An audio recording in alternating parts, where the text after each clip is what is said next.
Hi ஒரு subscriber வந்து fridge cleaning video போட சொல்லி கமெண்ட் பண்ணியிருந்தாங்க. இதுக்கு நான் யூஸ் பண்ணுற டிஐஒய் கிச்சன் கிளீனிங் சொல்யூஷன் வந்து ஒரு கப் வாட்டர், ஒரு cup vinegar, 2 spoon dish liquid. First ஃப்ரிட்ஜில் இருக்க எல்லா ஸ்டஃப்பை எடுத்து வெளியே வச்சுட்டேன். நான் ஃப்ரிட்ஜை வந்து டைம் டு டைம் க்ளீன் பண்ணிட்டு தான் இருப்பேன். அதனால டீப் கிளீனிங் வந்து ரொம்ப தேவையில்லை. ஃபஸ்ட் எல்லா இடமும் ஸ்ப்ரே பண்ணிவிட்டு ஒரு மைக்ரோ ஃபைபர் கிளாத்தை வச்சு நல்லா தொடச்சிட்டேன்.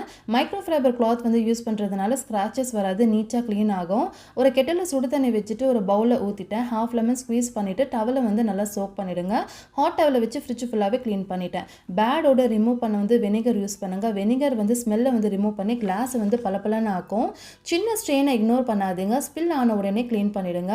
ஃப்ரிட்ஜை வந்து ரெகுலராக க்ளீன் பண்ணுங்கள். வீக்லி ஒன்ஸ் வைப் பண்ணிங்கன்னா டீப் க்ளீன் வந்து அவசியம் இல்லை. முடிஞ்ச அளவுக்கு வந்து ஃப்ரிட்ஜ் லைனர் யூஸ் பண்ணுங்கள். நான் வந்து பை பண்ண போகிறேன். ஸோ ஃப்ரிட்ஜ் எப்போவுமே ஓவர்லோட் பண்ணாதீங்க. டூ மச் ஐட்டம் வைக்கிறதுனால ஏர் சர்க்குலேஷன் கரெக்டாக நடக்காது. எக்ஸ்பைரி ஐட்டம் மறக்காமல் ரிமூவ் பண்ணுங்கள். இதே மாதிரி குட்டி குட்டி டிப்ஸ் வேணும்னா என்னை ஃபாலோ பண்ணிக்கோங்க. பாய்.